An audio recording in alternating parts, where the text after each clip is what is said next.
Welcome to As the Dinesens Turn, where we chronicle the adventures of the Dinesen family, a seemingly ordinary family from Iowa who decided, hey, you only live once, so let's move to Portugal. And now your hosts, Jason and Tracy Dinesen. Welcome to another episode of As the Dinesens Turn. It's Jason and Tracy, and also Stan the dog. If you're watching the video, he wanted to be in on the shot. So this time we wanted to talk about our growing cynicism, I guess, about things. And I don't know, I think we were cynical in a different way when we lived in the United States. And now we've moved, well, we probably were cynical about the same things. Maybe we just couldn't see it clearly in the U.S. And I don't know how to even describe what we're talking about. So bear with us as we go through this. But cynicism may not be the right word. I don't know if it is. I think that, you know, growing up, like we're both like at that Gen X millennial area, right? That we believed and were told you go to college, then you get a good job, and it doesn't matter how much debt you take on because you'll get a good job and that'll get paid off. And, you know, then you work hard and all of these things, you can achieve all of the things that are promised to you, right? And I think that we're not alone in that feeling like that we were sold a crap, and that the last generation that was actually true for maybe is early Gen X, but it's really the boomers and that's it. And the rest of us have gotten the raw end of the deal. I don't know. I think that that's just a widening concern and a feeling worldwide. I'm seeing this worldwide, but I think it's particularly true in some of the structures in the United States and the way that we structure to limit and then say, well, I mean, just pick yourself up by your bootstraps and grind harder, you know, and it's your fault that you haven't done all of these things when it's the system in and of itself. Does that make sense? Mm-hmm. For me, I think I remember distinctly being in high school. I don't remember what grade I was in, but the guidance counselor coming in, and she literally said, get that degree, get that piece of paper. And I remember she was going like this with her hands, get that piece of paper. It doesn't even matter what it's in. If you get that piece of paper, you're set for life. And that was true, actually, in the 90s. I think that it was true for a while. And I think that, honestly, it's still true in a lot of respects. So we can't negate the fact that having that piece of paper gives us an amount of privilege in all of this. Like, it makes our lives possible. But it doesn't mean that you are set for life. You know, you're set up for a different life. The days of the stereotypical work for a company for 40 years and get your gold watch and your pension and you ride off into the sunset when you're 62 years old, that never actually happened. It did. It just doesn't happen for our generation. I think that the other piece of it is, though, that, like, I mean, we chose careers thinking, okay, this will be the best thing ever. And I'm a teacher, I am a mentor, I am an advisor. I went into higher education for a reason. And I thoroughly believed that if you just jump through the hoops and you play the game and you work on it and the students go first, and I ate that mission, hook, line, and sinker. I was going to be there, and I was going to be there for 35, 40 years, retire from the institution, had no doubt in my mind. And then the world changed on us too. And so all of the things that were true at one point in time, you realize when you enter into the faculty, they were not true pretty quickly. Like, I feel like faculty life changed drastically in like 2007, 2008, the 2008 financial crisis. I just feel like we've never been able to pick things up and move beyond that. And that's for us. Maybe there are people who would even go back to 9/11. I don't know, but we're having a lot of these conversations now because our eldest, he's going into his last year of secondary school here, which he would have already graduated when we were in the States. He would be going off to university already. We see all of his friends and we see that going on. And here He's chosen a field, a discipline, a wider area discipline. He'll have a professional certification. He can go immediately into workforce because he's got the proven training and like 500 to 600 hours of internship practical work in his field before he even graduates high school because of the field he's chosen. And we're having the conversations of, do you want to do university or not? And him saying, if I don't do university, I'm a failure. And I'm like, according to whom? Because that's nothing that we would have ever told you. And he's like, according to everyone. I'm like, oh my God. So I think that we're just kind of stuck in having these same conversations and being like, dude, they lied to us. So we're not going to lie to you. Maybe this doesn't make sense right now. I don't know. Maybe you get an apprenticeship. Maybe you go a different way. You can still get apprenticeships in Europe. Oh my God. We've got a professional certification. Go and get a mentor, work for them for a year or two, see what you think, and then make up your mind. But I feel like we did everything right. They said you do this. You said, okay, I'll do this. And they said you do this, and you just keep going. Like, you don't know, you just keep going to school. This is how I ended up with PhD. I didn't know, I just kept going, and then I found what I loved and all of these pieces, right? And you don't realize that you're then spending all of your time. You've set yourself up for a certain kind of life, but you're then spending your time trying to make ends meet in a way that you weren't anticipating, right? I think another thing that we were sold or told was that if you achieve something and you get the accolade, that's the important piece, right? And that if somebody else got it, you lost. Right? You were the loser, at least in my house. You didn't win. So you were the loser, you lost. They took it away from you instead of being like, I'm so happy for them. They also deserve this. There's more than one thing to go around. And I really feel that maybe where we live now, there's a different kind of camaraderie. At least even among my students, there's I'm so excited for you. Like, yes, they're competitive about their grades, but they're like, you got this award and you deserved it. And they don't feel like they lost out on the award. They're happy for their friend. I don't feel like I was over allowed to be that growing up. I don't know. What about you? I've experienced what you read about a lot with the harder you work, the more work you're given, but not necessarily the more money that you're given.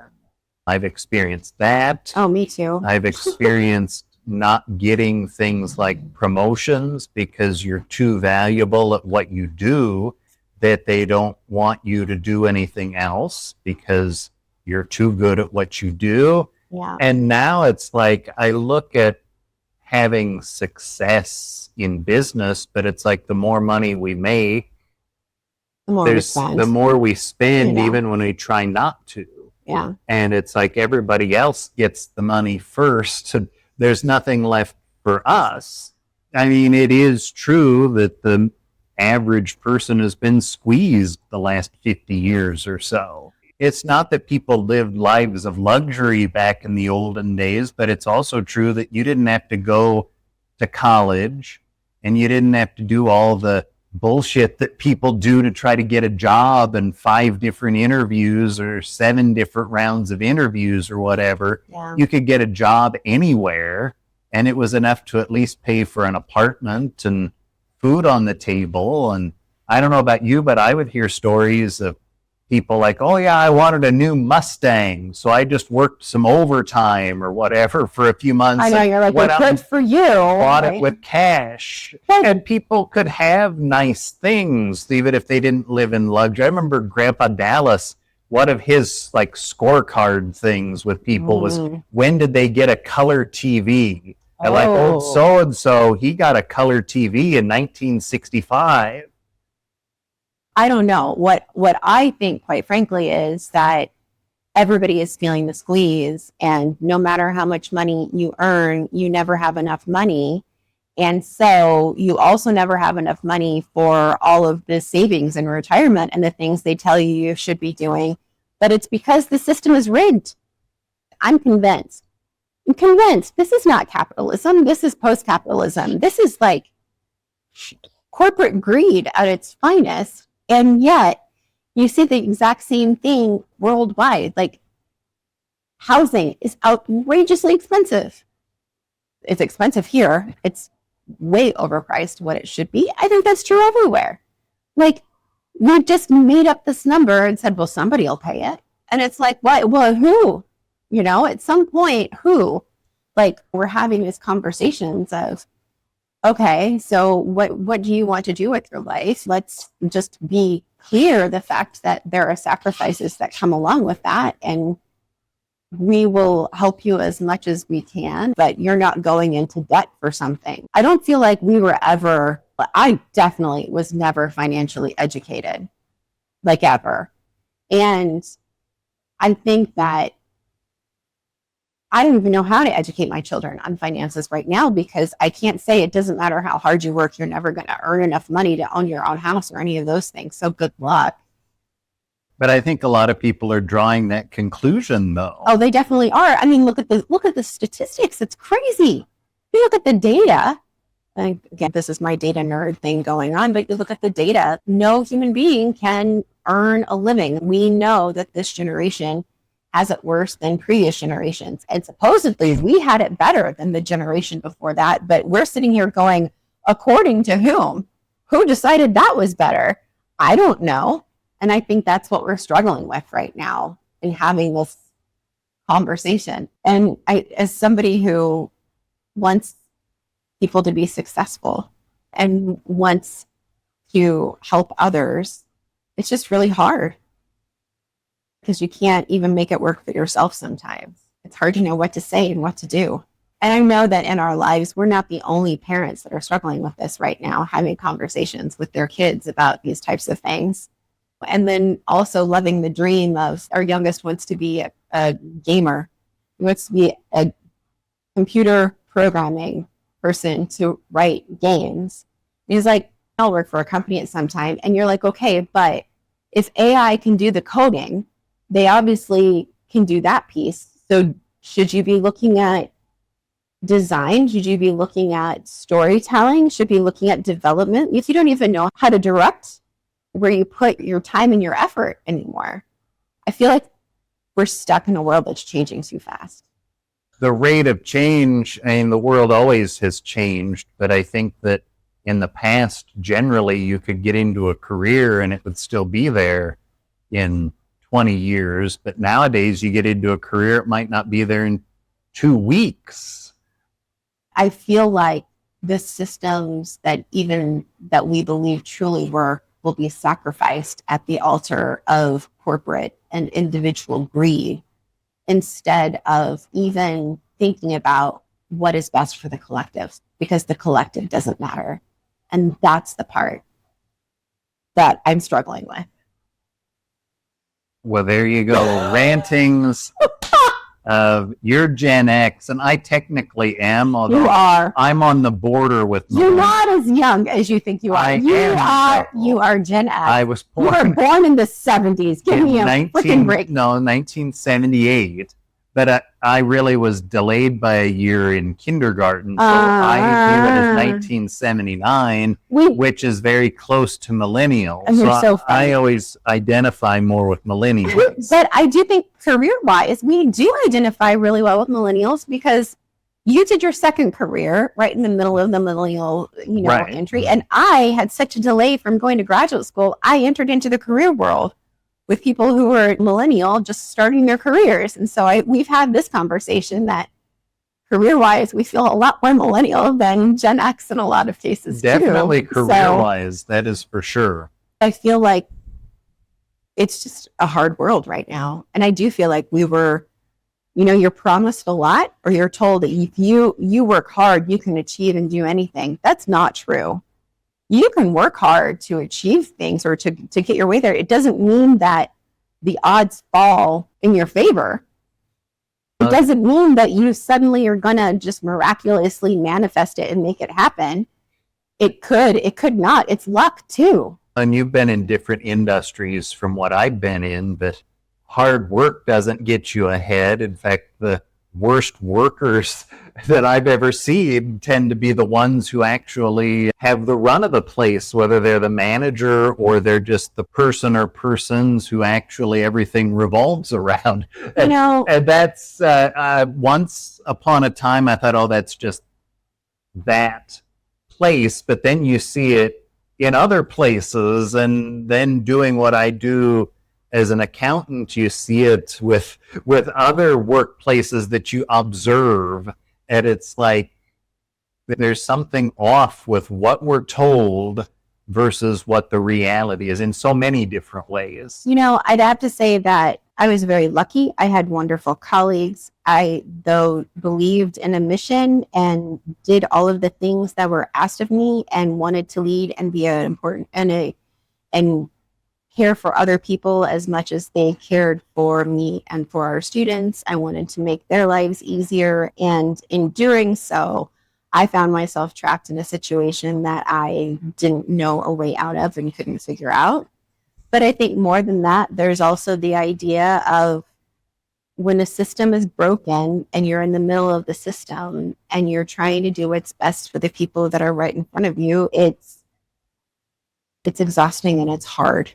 And so I can't even imagine how exhausting it is for my colleagues who are still in it. And I admire them for still being able to do it, because being from the outside breaks my heart. And so being inside of it was too devastating for me, because we worked hard. We had a really solid department. We were doing all of the things. We were like, if you do this, we're trying to protect your department, and you believe it and you do all the work and you put in all that effort, and yet it doesn't matter. And you realize the institution could really give a shit. It doesn't matter. You're expendable, and it doesn't matter what you contribute. And so I have a huge amount of cynicism and disillusionment.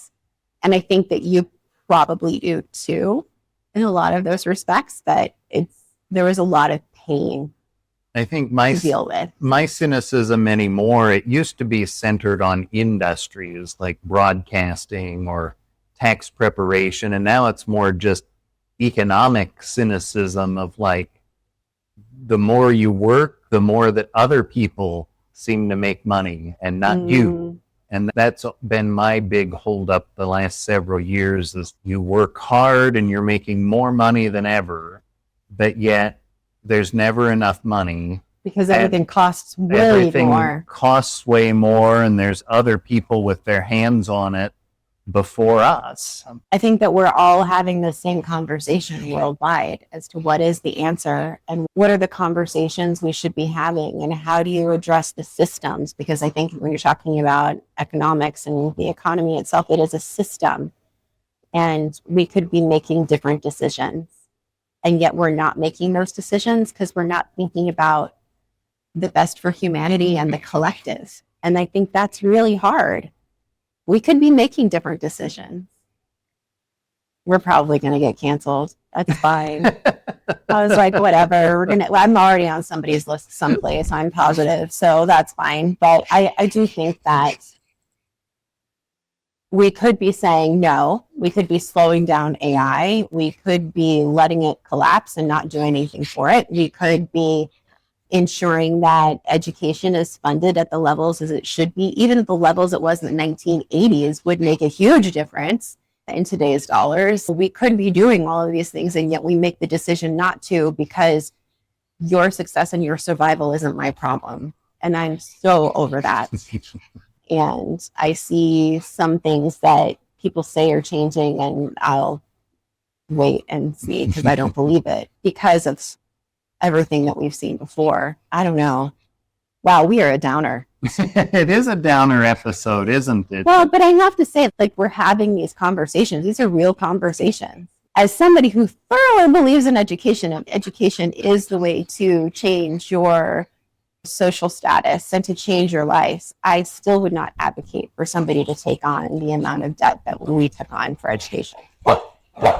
And I don't know how you do it otherwise, honestly, because even if you save and put money away, you're still at the point where it's never going to be enough. So you're going to have to go into some debt. So you have to make those decisions. We need to figure out something that's more upbeat to talk about. All right. Welcome to being cynical. I think we're more realistic about what we don't believe it at face value anymore. Keep fighting the good fight, I guess. Yeah. We'll make sure our next episode is more upbeat and fun. You've been listening to As the Dinesens Turn, a podcast presented by Dinesen Media Ventures. Don't forget to like and subscribe, and catch us again next time for another episode.